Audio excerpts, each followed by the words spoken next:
You're watching Pyro Media Network.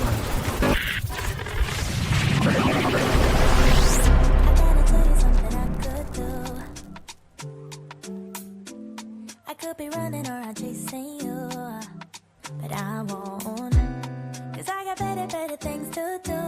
Rather spend my precious time chasing somebody who loves me too. If I got $1 for every time you slam the door, I would be the richest girl alive, life. If you hadn't run away every time I asked you stay, you would sleep right next to me tonight. And you didn't know me, all you wanted was a game to play, and you couldn't handle that I had my ways. Around your matrix and your side chicks, I'm a winner, babe. And you didn't win this, it's a part of the Thank you for tuning in. If this is your first time joining us, welcome. We hope your experience is fruitful. Please feel free to visit our website to find out how you can join our growing family. While we are loading your experience, please do us a quick favor and hit that like button from whichever platform you're watching or listening on. Also, share so others may enjoy as well.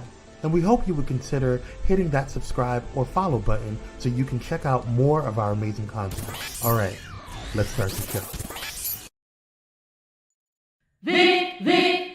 Victorious!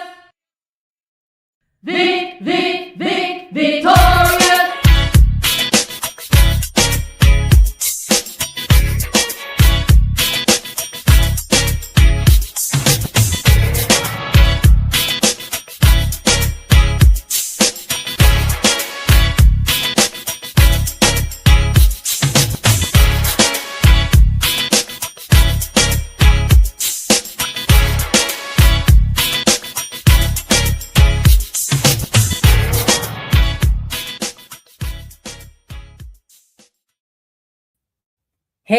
Hey, happy Friday, Junior. Welcome to this week's episode of Dr. Victorious. I am Dr. Nicole D. Vick. Yay, woo!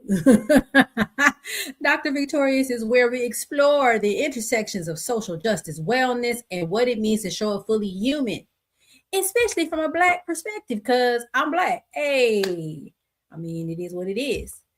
There's a cute t-shirt I saw, and I think it's based on this saying that we're starting to hear, right? I want to be Black in every lifetime. It's a cute t-shirt that says that. I have to get it. And it's designed for, I guess, women, or, because it has the grill and they got the diploma and the nails. And I'm like, yes, I would love to be Black in every single lifetime. This month, we're going to talk about this week, talk about Minority Mental Health Awareness Month. I'm here. I really am. I'm here. Because oftentimes conversations around mental health often discourage people from seeking help because there's still a lot of stigma. Now, I will say things I feel like have gotten a lot better than they used to be, especially in the Black community around mental health, but there's still a lot of stigma around it. And we're going to talk about that and some of the impacts around, when we don't address mental health, what happens. I just want to give y'all a quick recap about what I've been doing because I took a little break. It's summertime. It's time to be outside. It is hot here in Los Angeles. I don't know if you can tell. I probably look very glowy, but that's because I'm sweating. Okay. I'm like, it is very hot and I got these lights on me. It's crazy. I'm always cold, so usually heat does not bother me. But when you get to a certain level of heat, I'm like, okay, it's hot. Somebody turn on the fan. And if you live in South LA or any of the older parts of Los Angeles, a lot of our homes don't have central air or central heat for that matter. And so it's fans and you open the window and hope for the best. That's pretty much what's going on. So I'm over here who is, entirely covered in fur. She over here struggling, laying on the floor. I'm like, I am so sorry, ma'am. I don't know what to tell you. We having a hard time. But I will share that earlier this month, I went to Phoenix to go see my daughter and hang out with her and Norman, who is her partner, and Mason, the dog, and Kiwi, the turtle. and hung out and had a good time. And it has become a tradition. I didn't realize it, but every time I see her, I always come back with a new hairstyle. So this is Miracle Knots. The knots part of that is scary, but we'll see when it's time to take it out if the knots come out and my hair stay in. We don't know. We're gonna see how it goes. But other than that, I love it. It's so cute and it looks like kind of my hair to me. It feels like really natural. We went to Buc-ee's. They just got a Buc-ee's in the Phoenix area. I think it's Goodyear, Arizona has a Buc-ee's now. Let me just say, walked into that thing and it sounded like a stadium. I was like, are we at a concert hall? It was so loud. That place is huge. Incredibly efficient though, like lots of stations of hot food, cold food, snacks, the clothes. Like they had grills. You could buy a grill, to cook on and stuff. It was crazy. But it was cool to go, kind of like a little field trip. We went to go see what the Buc-ee's is about. And of course, there's a gas station outside. But that place is, imagine like Costco, but a Costco 7-Eleven. Like, does that make sense? Like, a Costco 7-Eleven. That's what Buc-ee's is. It's a 7-Eleven, but it's Costco sized. And a whole bunch of people is up in here and it's crowded.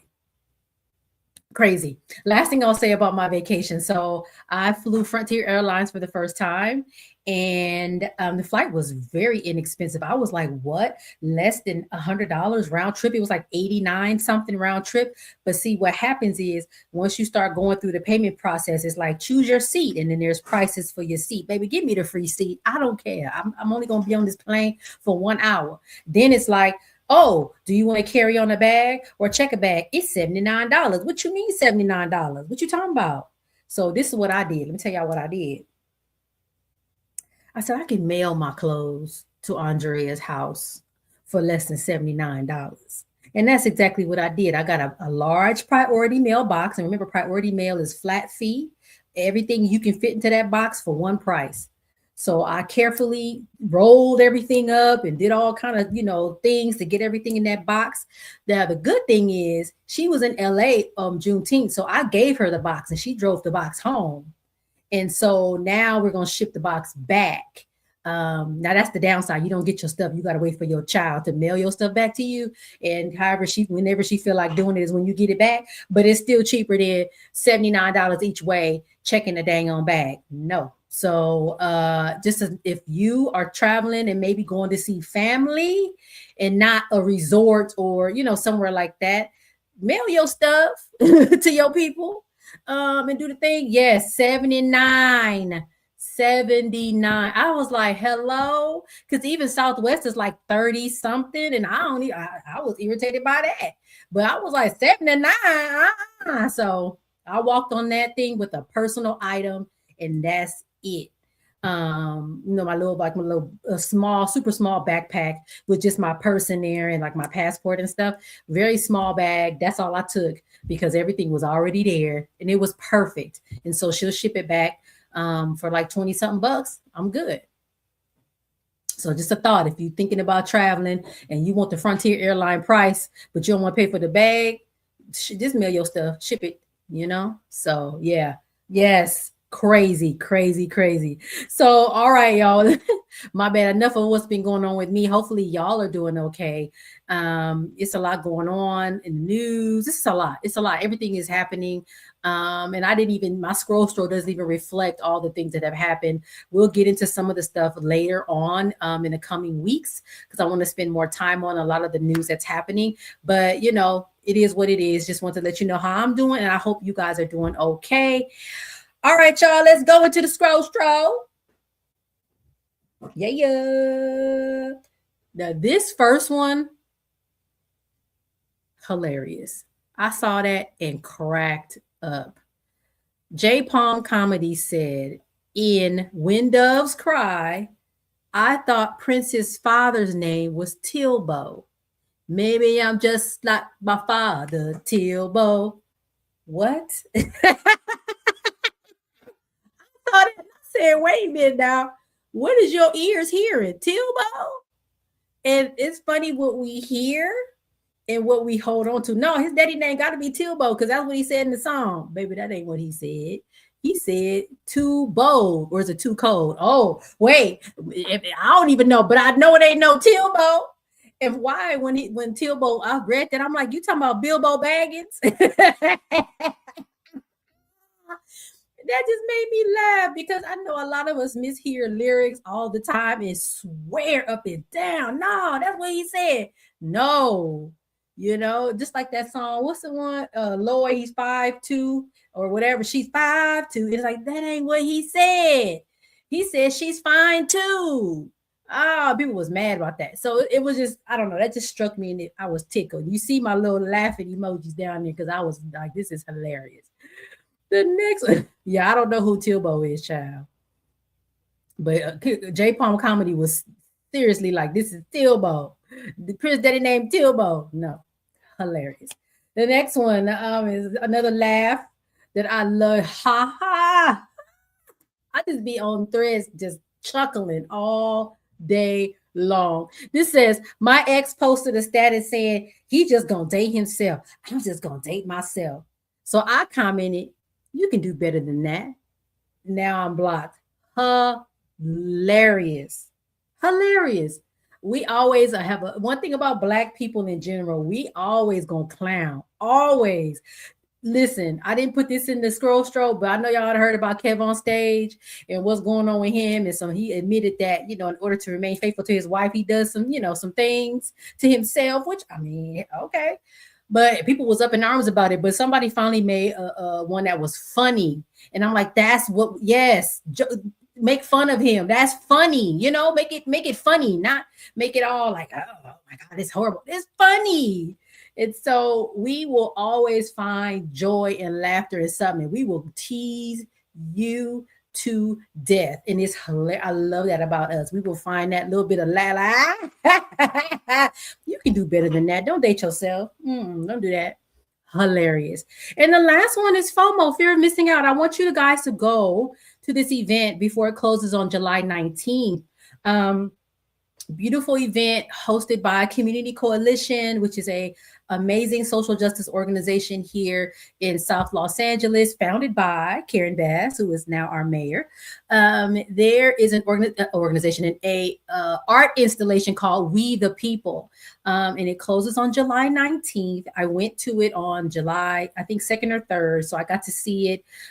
It's beautiful, beautiful artwork. They were even having like programming throughout the different dates. People would come and speak. They would have open mic and stuff like that. So I would imagine that they're going to continue that up until the 19th when it closes. So that's a few days from now. If you are in South Los Angeles, it's right on Western, south of Slauson. So you would go past where the shopping center is. It's on the right-hand side.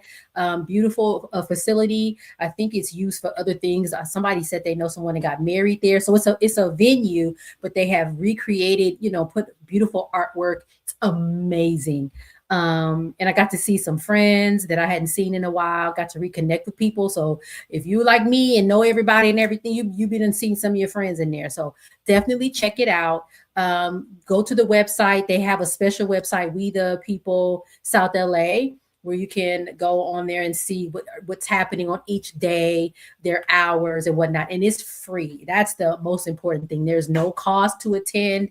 I think they even have like a cool little store. You can buy t-shirts and other sorts of things and support. So definitely go check it out. I'm big on free things. There's a whole host of other free things. Maybe I'll try to make sure I add those as I do these episodes. For example, the county parks and rec, or is it beaches and harbor? One of the county departments, they do a summer concert series at Burton Chase Park in Marina Del Rey, out by the water. And I know, what's his name? I see Carl Thomas will be there on one of the dates. And I can't remember. There's someone else that I was like, I got to try to go. And it's free. Now you got to get over there to Marina Del Rey, and you got to, get you a space and sit down and enjoy the evening. But free is always good. LACMA every Friday has that jazz thing that's going on free. Like y'all, keep your money in your pocket because the economy is bad. And so just enjoy yourself for free 99. Also, next year, it's probably too late now, but keep in mind for next year, for example, Parks and Rec and some other entities were giving out $1 tickets to the Hollywood Bowl. I was able to go to the Juneteenth event at the Hollywood Bowl, $1. I bought 4 tickets and we went to the Hollywood Bowl for a little bit of nothing. And so keep up with that kind of stuff, because listen, gas is high and everything is going cray cray. At least have you some fun for $0. Okay. So, okay, good. Thank you. I will. I'll make sure to try to put some of that stuff up as I see it. Because free is fabulous to me as far as I'm concerned. And then you put your little outfits on and be outside, and be seen and see people and learn something new. So, all right, let's go to commercial and then we'll jump right into the topic around mental health. See you in a little bit.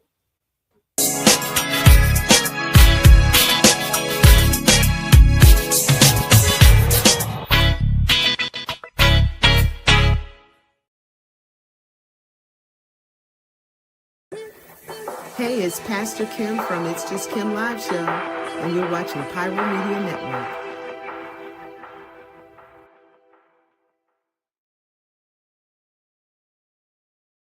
Hey, how y'all doing? Real quick, this is Daryl Walter, host of the Daryl Walter Show. I know.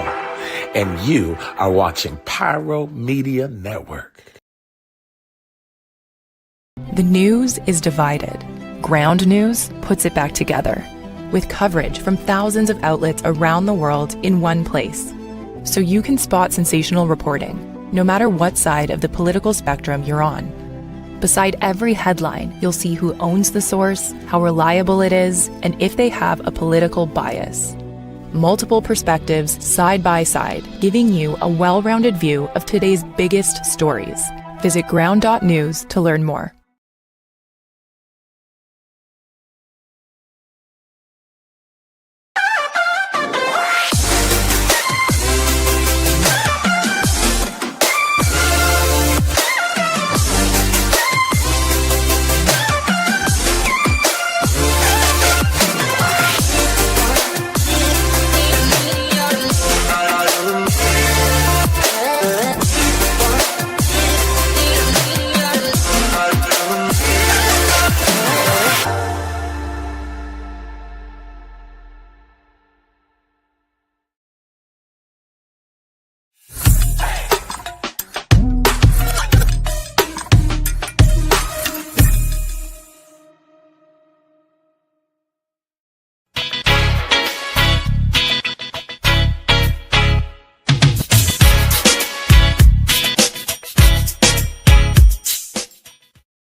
And we are back. As I said earlier, July is Minority Mental Health Awareness Month. And I just want to have some conversations around it. I feel like, in my opinion, mental health is not talked about or discussed enough. Specifically in our community, I think we're getting better. We even have our little phrases, go talk to the lady, which means go talk to the physical therapist. See, I'm stuck on my ankle, child. Go talk to the therapist, go talk to the counselor, go talk to someone, right, to get some support and help. We've even kind of had that language has started to enter our language around things. And so it's really exciting to hear, but I think we still have a long way to go. And for me, mental health is a public health issue, right? Easily. It affects individuals, it affects families, workplaces, schools, and communities. And of course, public health is about community focus. Mental health can also influence physical health. Think about it. If you are struggling with your mental health, maybe you are depressed or have some other mental health condition, you may not be taking your medication like you're supposed to. You may be not taking care of your personal needs. You could be neglecting eating. There's a whole host of things that can be a result of that. And then, this conversation for me is about prevention, which is a public health function, right? We try to prevent things before they happen. So how do we increase awareness and also think about prevention and treatment too, to some degree? And we want to make sure we're not just being responsive to like a crisis or something when something happens, but that we're also focusing on prevention. And again, I don't think we spend enough money or focus on prevention in general, and specifically when it comes to mental health. Okay. And so I really think that if we want healthier communities, healthier Black communities, we have to create conditions where people can thrive and not just simply survive, right? We're moving beyond survival and into thriving. How do we get people to thrive in the communities that they live in? And we have to address people's mental health in order to do so, right? So there was a graphic that I saw on the California Black Health Network's Instagram account, and it talks about depression and how prevalent depression is in our communities. And, you know, it's not a new thing. I think that for many of us, if we think about it, we can think about in our own families or in our communities, you know, grandma, auntie, or whoever probably has had some mental health issues or struggles with mental health due to a number of things, right? Historically and ongoing, we've had issues with the economy, with being able to afford our lives, with things like I would call collective trauma. When we see something happen like what happened with Nolan Wells, like those things can have huge impacts on our mental health. And if we are not taking care of ourselves or being aware of what can be leading into potential mental illness or mental health issues, then, you know, things arise, problems arise.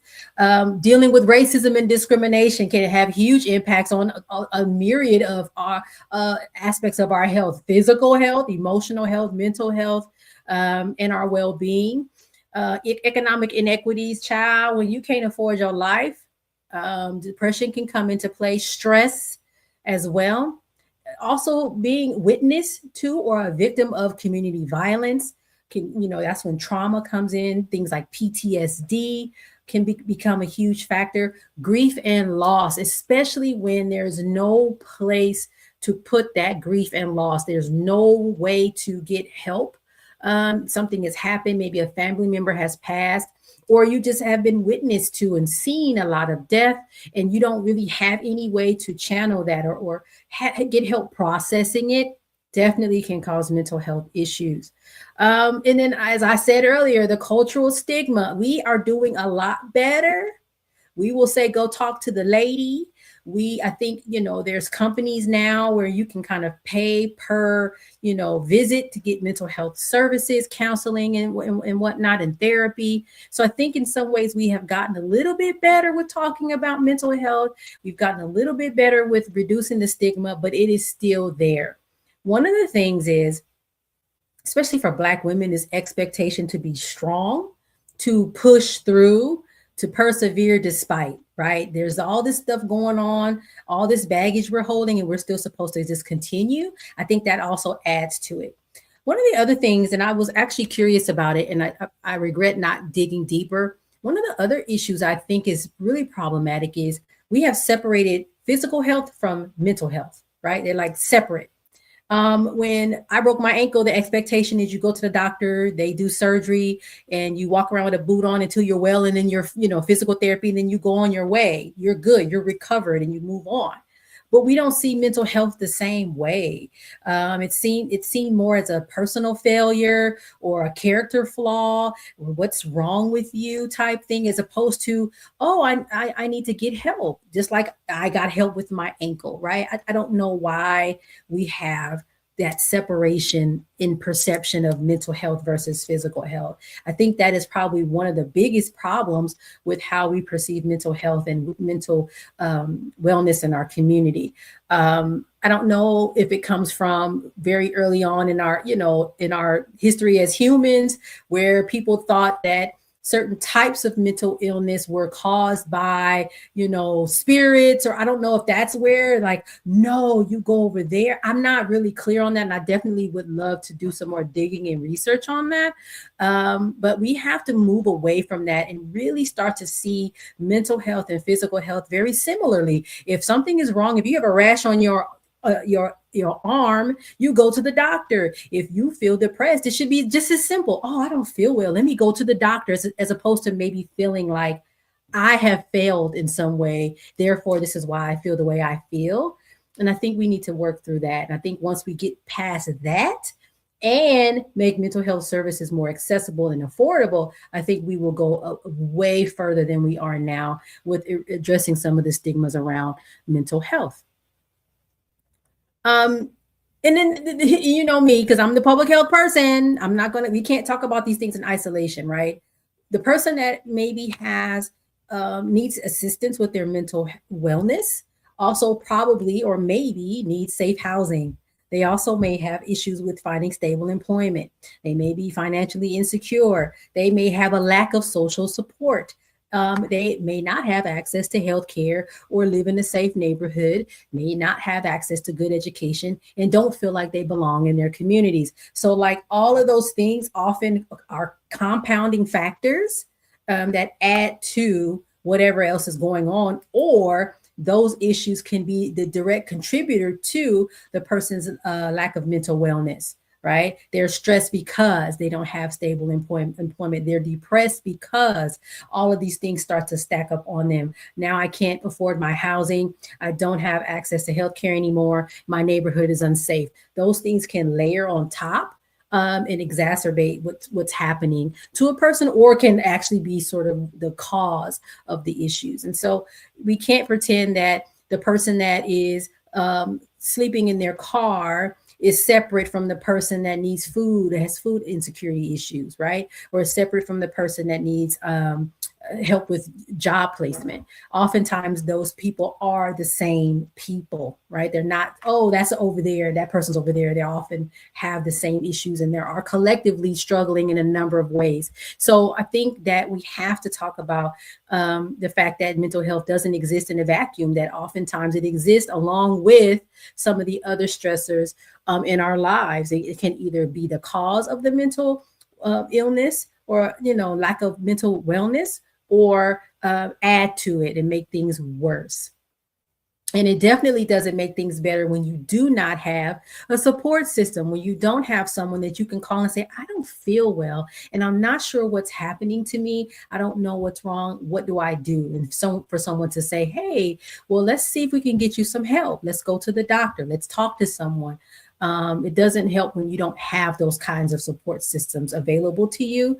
And I think more often than not, in the age of social media, sometimes we feel like we have a lot of connections, but at the same time, we're actually more isolated than ever. That connection is actually artificial, because just because we think we see someone on social media a lot, oh, my friend is fine, she's posting about her dog, oh, she's good, but you haven't talked to your friend with the dog to actually see how they're doing, right? So I think sometimes social media can mask or create this artificial connection when actually we're not reaching out to people like we used to before. So something to think about as well. So I think there's a lot of things you might be thinking, well, what? I mean, I don't know what to do. I don't know how to help my friends. I don't know how to help people. I think one of the things you can do is to normalize conversations around mental wellness, and be open and allow people to share and not be judgmental, and definitely share resources if they're available to you. The second thing is check in on family and friends. If you haven't heard from somebody in a while, hey, you good? Are you okay? How's things? How's life? How's everything going? Seek support when needed. That's the other side of it. If you feel like you are losing or slipping away or losing your grip on what's happening in your life, definitely try to seek support when you need it. Don't let it get too far gone and you feel like you just, it's too much now, and you're overwhelmed and then you're isolated. And then practice self-care, but realize that self-care can only go so far. That depending on what's happening, medication it may be necessary, and medication is not a bad thing. Definitely take an informed approach to medication, understand what it is, understand what it could do, what it can't do. But don't be like, well, I don't need that. I think sometimes we get into that too. I don't need that. Maybe it will help you and it's worth it to try. But yes, do your research, do your due diligence, talk to your doctors, and see if that's what's needed, because self-care is important, but sometimes it doesn't go far enough. and there may be other things that are needed. And so you won't know that until you ask or talk to someone about what's happening. On the community level, I think that there is an obligation and responsibility of our faith communities. Like I said, sometimes we just tell people to pray, and I'm not saying praying is bad. Please do pray. However, also make your appointment to go talk to somebody, go talk to the lady, right? And I think that faith communities have a really important space in making sure those kinds of healthy and honest messages are placed into congregations so that people know, oh, you know what? Let me, yes, pray or talk to my pastor, but I also need to do something else. I need to have a doctor's appointment. I need to talk to someone. Schools as well, you know, we're seeing younger and younger children with anxiety and other types of concerns. And it's for whatever reason, right? But I think schools have a place in being able to sort of triage or to pay attention to what's happening with their students and have conversations with the parents about what they're seeing and being helpful in offering resources and support when needed. I know a lot of times schools, there's an issue with funding. They don't have a school nurse. They don't have a school psychologist. But there are also other ways to work with your communities. There's community-based organizations that can collaborate and often be a support service to the school community and whatnot. Employers, listen, sometimes y'all be the main problem. You are the reason why I'm stressed and have anxiety. You know what I mean? And so we got to be real about that. And so to me, they also have a responsibility to check in, make sure and it's not about the pizza party. You know, I'm a workforce person. It's not about, oh, we got free pizza. It's not that, right? It's about being honest about the kind of workload that you're giving to people, about your work processes and practices. Are they causing harm? Are they causing people to burn out? What's happening and how can we fix that so that people feel safe, psychologically safe at work and don't feel like they are being sort of piled on? Because when you take care of your workforce, guess what? They show up. They show up for you. But if you don't take care of them, they just leave. And so I think employers have a role in creating a space for mental wellness for their workforce. Community-based organizations, there's a number of them that do mental health services that promote positive spaces for people to go and whatnot. Local government as well. There's here in the county Department of Mental Health, they provide direct services. I don't know enough about the Department of Mental Health to really speak to it, but there is a county department that does that work. But you have to understand government can only go so far as well. They only can do so much, right? And if funding changes, then sometimes stuff goes away. And so they're there as more of a safety net. But it's really important to be aware of what they offer and provide, but also to think about some of these other sectors that can be very, very helpful to this kind of work. And I think broader, beyond, I think what a lot of us can do, but we should be thinking about is the investment in prevention. And so to me, when we think of systems level, how are we making sure that prevention services or mental health services are being funded? And so sometimes that requires us to vote a certain way, to say, yes, we want this to happen. So we have to be mindful of what we're seeing on the ballots when we are voting. I think it's important to figure out how to advocate for access to culturally responsive mental health care. Culturally responsive is so very important because I don't want to have to explain my Blackness to someone that I'm trying to get help from. So I shouldn't have to do that. I should be able to go like, hey, you know what? And even at they understand the and I don't have to explain the right? We don't have to have this whole glossary of this is what I mean when I say this. It's really important for that care to be culturally responsive, because if it's not culturally responsive, most of the time I'm not coming back. That person that needs it the most will not return because they don't feel like they're being listened to and heard. We have to address structural inequities. We have to. And again, that's beyond the scope of one person. But if you are aware of the fact that some people get more access to treatment and care than other people, then we need to think about how we can fix that and how we rectify that. And then ultimately build healthier environments that reduce chronic stress, that reduce anxiety, that reduce harm, so that people are able to thrive, as we just said, and not just survive. So I don't know, I said a lot, but I'm hoping that this at least opens up your thought or mind around how we can ensure, especially in Black communities, where oftentimes there aren't enough services. There just aren't. Or there are services, but shoot, the waiting list is, a mile long, and people are waiting to get the help that they need. Even when they do decide they need it, it takes too long. So we're often on the bottom end of being able to access a lot of these services. So hopefully those little sort of snippets help you understand what's really going on. Let's go to commercial, and then we're going to close it out. I'll see you in a little bit.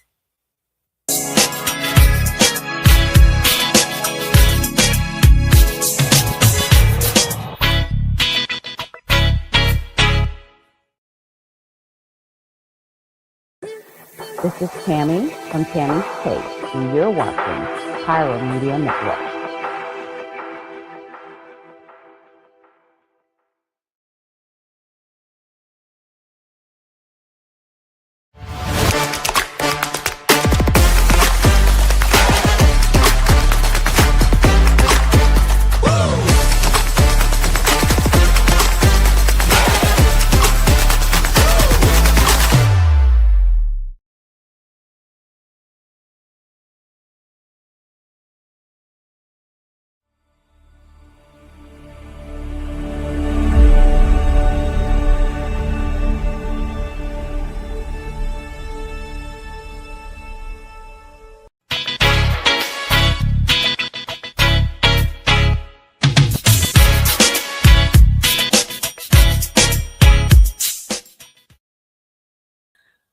All right, and we're back. We're going to go to our doctor's note before we close out for the evening.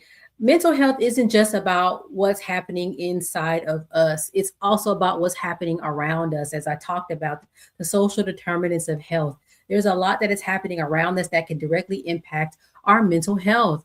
And, just I want you to imagine for a second what would be possible if every neighborhood, workplace, school, and community intentionally supported mental well-being. What would our communities look like if we invested in creating the conditions for people not just to survive, but to truly, truly thrive? And I'm gonna say something that's real controversial right now. It just hit me in my spirit, and I have to say it. I feel like in this country, maybe other countries, but in this country, it almost feels like people don't want us to thrive. Heck, they don't even really want us to survive, if you want to be real about it, but they certainly don't want to see us thrive. And I have proof of that, because when we are happy, when we have Black boy joy, Black girl joy, when you see the happiness, there's often a lot of anger that comes with that from folks that, right? And I feel bad about that. And it makes me feel bad. So I'm talking to you about Mental Health Awareness Month and how important it is for us to be aware of our mental health and to do things to take care of ourselves. But we can't ignore the fact that honestly, there's some people right now today alive here that don't want us to survive, and they certainly do not want us to thrive. And I think, we think, oh, that's back in the 60s. That's back in the civil rights movement, July 16, 2026. Yeah. So keep that in mind as well. Mental health awareness is so very important, but awareness alone doesn't change anything really as far as outcomes. It doesn't improve outcomes. It does create a level of knowledge, which is important, but awareness should really inspire action. And in public health, that means creating communities, workplaces, and systems that support mental well-being every day. So wishing you a mentally well life. And if you definitely need resources and help, here in LA County, 311. You can call, or is it 211? I get them confused. 211. I'm sorry. It's 211. 311 is the city's line for services. 211 is the correct number to call if you need resources and services in regards to mental health. Okay. There's also an organization, NAMI is the acronym. You can also look them up as well. So yeah, hopefully this has been informative and helpful. And we're going to go ahead and close out. Thank you for watching. You all know where to find me. I have a beautiful website, www.NicoleDVick.com. It's so cute. Ooh. I have all sorts of things on that website. You can find old podcast episodes. You can find me as guest on other people's episodes. I've posted there. You can buy books. I have 3 for sale right now. Push Through, 52 Weeks of Light and Tough Times. That's the journal. Pushing Through, Find the Light in Every Lesson is my first book. And then my anthology, Triumph in the Trenches. I was talking to someone today about workforce development and organizational culture. That book right there is to help Black people navigate the workforce. It's the green book, but for Black working people. I have some copies here. If you want one, reach out. I will get it to you. Amazing book with 20 plus other authors. Groundbreaking work. I don't think there's anything else like it out there. Pick it up. All right. Oh, I'm on social media, mostly LinkedIn now. I got like 6,500 followers on LinkedIn. So I done grew my LinkedIn like, yes, really well. I post 3 times a week, Monday, Wednesday, Friday. Usually something public healthy or workforce culture-y has come up. And I'm like, I want to talk about that. And it ends up on LinkedIn. I am also going to put together, I haven't told my producer yet, a Substack, because people have been telling me, girl, you need a Substack. I'm like, in September, we will have a Substack. So we will be writing long form in September. So look out for that as well. I'm also on Instagram at Dr. VICKtorious. That's the more professionally podcasty, workforcey thing. And then, of course, Nicole D. Vick is this. So I'll be talking about all kind of stuff. So that's the more personal side of my social media. Okay, y'all. That's it. I'm going to see you next week. Take care. Bye. Thank you, Cyrus. I'll see you next week.